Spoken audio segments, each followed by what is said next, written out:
Guys, ഇന്നത്തെ video നല്ല useful ആവും. എന്തെങ്കിലും കുട്ടികൾക്കും വലിയ ആൾക്കും മുതിർന്നവർക്കും എല്ലാവർക്കും ഇഷ്ടപ്പെടും ഈ റെസിപ്പി. അതിനുവേണ്ടി 2 egg എടുത്തിട്ടുണ്ട്. നിങ്ങൾക്ക് വേണ്ടി ഇത്ര egg എടുക്കാം. ഞാൻ 2 എടുത്തിട്ടുണ്ടത്. ഞാൻ കുറച്ചാൾ ഉണ്ടായിക്കൊണ്ട് പിന്നെ ഒരു സവാള എടുത്തിട്ടുണ്ട്, മല്ലിച്ചപ്പ്, പച്ചമുളക്, ഉപ്പ്, ചില്ലി ഫ്ലേക്സ് ഇതെല്ലാം ഇട്ട് ഒന്ന് മിക്സ് ആക്കിയിട്ട് എടുക്കണം. അതിന് ഓംലെറ്റ് ആക്കുന്നത് അതേ രീതിയിൽ. പിന്നെ ഞാൻ ഒരു പാൻ എടുത്തിട്ടുണ്ട്, അതിലേക്ക് ഞാൻ നെയ്യ് ഒഴിച്ചിട്ടുണ്ട്. നിങ്ങൾക്ക് ഓയിൽ വേണം ഓയിൽ യൂസ് ആക്കുക, നോ പ്രോബ്ലം. പിന്നെ ഒരു പൊട്ടാറ്റോനെ തൊലി കളഞ്ഞിട്ട് റൗണ്ട് ഷേപ്പിൽ കട്ട് ചെയ്ത് ഇതിൽ ഒന്ന് ഫ്രൈ ആക്കിയിട്ട് എടുക്കണം. ഇതുപോലെ ഒന്ന് പെരത്തി കൊടുത്തിട്ടുണ്ട്. ഇനി കുറച്ച് ഫ്രൈ അങ്ങോട്ടും ഇങ്ങോട്ട് തിരിച്ച് മറിച്ചിട്ട് ഒന്ന് ഫ്രൈ ആക്കിയിട്ട് എടുക്കണം. പൊട്ടാറ്റോ ഫ്രൈ ആക്കിയിട്ടുണ്ട്, തിരിച്ചിട്ട് മറിച്ചിട്ടെല്ലാം ഫ്രൈ ആയിട്ടുണ്ട്. ഇനിയിപ്പോൾ എഗ്ഗ് ഞാൻ 3 എടുത്ത്, 2 തേയിലാന്ന് തോന്നി കണക്ക്. അങ്ങനെ ഞാൻ 3 എഗ്ഗ് യൂസ് ചെയ്ത് അതിന് ശേഷം അതിനെ ഒഴിച്ച് ഇതുപോലെ. പിന്നെ കുറേ ഇപ്പോൾ എൻ്റെ ഫാമിലി ഉണ്ടോ തന്നെ എന്തെല്ലാം പറയുന്നു, ഇപ്പോൾ വീഡിയോ ആക്കുന്നതിന് അങ്ങനെ ശരിയാകുന്നില്ല, അങ്ങനെ ആകുന്നില്ല, ഇങ്ങനെ ആകുന്നില്ല, ഓളെന്ത് വീഡിയോ ആക്കുന്നത്, കുറേ ആൾ എന്തെല്ലാം തമാശ ആക്കുന്നില്ല ആക്കുന്നത്. ഞാൻ ഐ ഡോണ്ട് കെയർ, ഞാൻ കെയർ ആക്കിയിട്ടില്ല.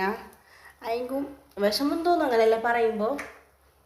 എൻ്റെ ഫാമിലിനോട് ഒത്തിരി പേര് എന്നെ എന്തെല്ലാം പറയും, ഓള് വലിയ ആളായിട്ട് ഫുഡ് ഇങ്ങനെ സംസാരിക്കുന്നത് ശരിയാകുന്നില്ല, ആക്കുന്നത് ശരിയാകുന്നില്ല, ചിലപ്പോൾ ഫുഡ് നല്ലില്ല, ഫുഡ് അൽഹംദുലില്ലാ നല്ലില്ല. അല്ല, ഞങ്ങൾക്ക് ടേസ്റ്റ് ഉണ്ട്, ഇല്ലാന്ന് சொல்லிല്ല. ആരും ഇന്നോളം എൻ്റെ ഇപ്പോൾ ഫുഡ് കഴിച്ചവരാരും നല്ലില്ലെന്ന് പറഞ്ഞതില്ല. അങ്ങനത്തെ എല്ലാ അഭിപ്രായം കുറേ ആളത്. അപ്പോൾ പിന്നെ നല്ല കുറച്ച് ഫ്രൈ ആയി പിന്നെ ഒന്ന് മറിച്ചിട്ടിടണം.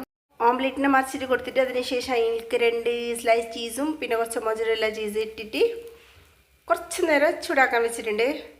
മറിച്ചിട്ടിട്ടല്ലേ അതൊന്ന് ഫ്രൈ ആയിട്ട് ഇട്ടിട്ട് പിന്നെ വന്ന് സൈഡിൽ ഇതുപോലെ ഇതാക്കി കൊടുത്തു.